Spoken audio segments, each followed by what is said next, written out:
अली ज़फ़र साहब, मुझे ये बहुत से लोग ये सवाल करते हैं, तो मैं तो जवाब देने की पोजीशन में नहीं हूँ, तो आज खुशकिस्मती से आज हमारे साथ मौजूद हैं आप, तो मैं इसलिए आपसे ये सवाल करना चाहता हूँ कि लोग ये पूछते हैं कि ये अली ज़फ़र साहब जो हैं, ये तहरीक इंसाफ के चेयरमैन बनाए जा रहे थे, उन्होंने क्यों इनकार किया, क्यों नहीं बने चेयरमैन? जी हामिद मीर साहब, देखें, बड़ी एजाज़ की बात है, बड़ा ऑनर की बात है, और मैं शुक्रगुज़ार हूँ इमरान खान साहब का भी, और जितने हमारे लीडरान थे जिन्होंने ये कहा कि बड़ी अच्छी बात है आप संभालें चेयरमैनशिप का ओहदा।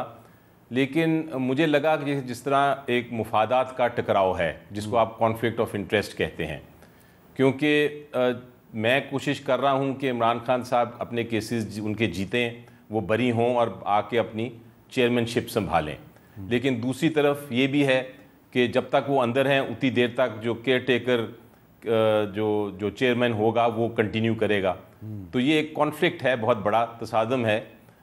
जिसमें आप एक तरफ तो उनको बाहर कोशिश कर रहे हैं निकालने की, और दूसरी तरफ आप चेयरमैन भी बने हुए हैं, जब तक वो अंदर रहेंगे आप चेयरमैन रहेंगे। तो ये मैंने सोचा कि प्रोफेशनली एथिकली थे ये नहीं,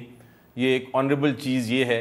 कि, और मेरा ख्याल है कि पार्टी के मुफाद में भी है कि मैं ये ना ओहदा अभी कबूल करूं, और मैं जो काम कर रहा हूं वो करता रहूं, और बाकी पॉलिसीज़ में और जो पार्टी की मेन फैसले हैं उसमें तो मैं वैसे ही शामिल हूं। तो ओहदा मुझे नहीं चाहिए था इस वक्त। मेरे ख्याल से ज़्यादा ज़रूरी ये है कि चेयरमैन साहब को बाहर निकाला जाए ताकि वो अपना इलेक्शन लड़ के पार्टी के चेयरमैन वापस बने। तो फिलहाल बैरिस्टर अली गौर साहब ही चेयरमैन रहेंगे?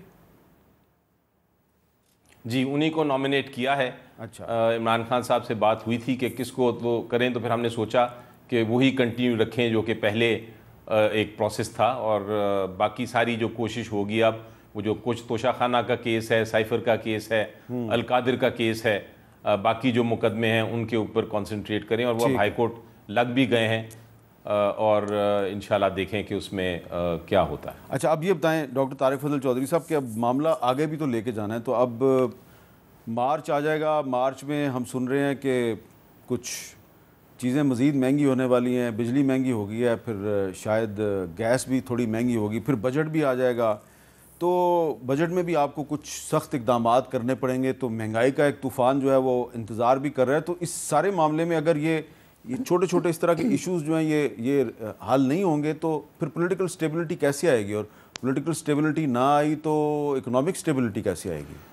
जी बिल्कुल, आपने सही कहा कि अगर मुल्क में पॉलिटिकल स्टेबिलिटी ना हुई, खुदा न खास्ता, तो उसके बाद इकोनॉमिक स्टेबिलिटी, मुल्क में इन्वेस्टमेंट आना, मुल्क में तरक्की का पहिया दोबारा चलना बहुत मुश्किल होगा। और यही वो चैलेंज है जो कि इस गवर्नमेंट के सामने है, और इसी चैलेंज को आप ये कहें कि बड़ी डेडिकेशन के साथ और बड़ी एक कमिटमेंट के साथ हमने एक्सेप्ट किया है कि इसको हेड ऑन लेंगे इंशाल्लाह। मसाइल बहुत ज़्यादा हैं, और हम इसके लिए दीगर जमातों के भी, इंक्लूडिंग सबसे बड़ी जमात हमारे साथ जो एलाइज़ में है, पाकिस्तान पीपल्स पार्टी है, इनके भी और दीगर जमातों के भी मशकूर हैं कि उन्होंने इस टास्क में हमारा साथ दिया है, सपोर्ट किया है। और बाकी शहबाज साहब जो हैं इंशाल्लाह मुल्क के प्राइम मिनिस्टर आ रहे हैं, और उनके साथ जो टीम है, टीम सिलेक्शन वो बड़ी इंपॉर्टेंट है, और फिर उस टीम का आगे जो इम्तहान है वो वही हैं जो आपने ज़िक्र किया है। और मुझे पूरा यकीन है कि इंशाल्लाह ताला जिस जज्बे के साथ इस मैदान अमल में हैं, इंशाल्लाह बेहतरी होगी और पाकिस्तान आगे बढ़ेगा और आम लोगों की ज़िंदगियों में इंशाल्लाह आसानी आएगी। डॉक्टर साहबा, आप ये, क्योंकि आप पब्लिक की पल्स को बड़ी करीब से जानती हैं, क्योंकि आप वोट लेके आई हैं, तो आपको लगता है कि अवाम जो है उन पर महंगाई का बोझ पहले ही बहुत ज़्यादा है, तो अगर आपने जो टफ़ मेयर्स अगर लिए, आने वाले दिनों में कुछ सख्त फ़ैसले लिए, तो उसके लिए ज़रूरी है कि स्टेबिलिटी हो, तो स्टेबिलिटी को लाने के लिए आप कुर्बानी देंगे, नून लीग कुर्बानी देगी, या हम सबको मिलकर कुर्बानी देनी? देखिए, हमने ये तो कुर्बानी दे दी है कि हमने आईनी पोजीशंस ले ली हैं, ये मैं समझती हूँ कुर्बानी है। अच्छा। क्योंकि हमारी जो सीसी थी वो तो कह रही थी कि भाई हमारा मैंडेट नहीं है, हम नंबर 3 हैं, या तो पहले नंबर वाली जो जिनके हैं वो गवर्नमेंट फॉर्म करे या नून फॉर्म करे, और हमारी सीसी में ये मूड नहीं था। लेकिन फिर यही फैसला हुआ, सीइंग द थिंग्स, कि अगर सियासी इस्तेहकाम लेके आना है तो हमें एक द फर्स्ट ऑप्शन तो नहीं, वो उन्होंने गवर्नमेंट ही नहीं बनानी थी। तो जब ये बना रहे थे तो हमने कहा हम आईनी पोजीशंस लेते हैं, और यही हमारा सियासी इस्तेहकाम में रोल होगा कि जो सदारती ओहदा हम ले रहे हैं, या हम और जो आईनी ओहदे गवर्नरशिप वगैरह ले रहे हैं, सूबों में ले रहे हैं, वो इस सियासी इस्तेहकाम को फ़रोग देने के लिए ले रहे हैं। अच्छा,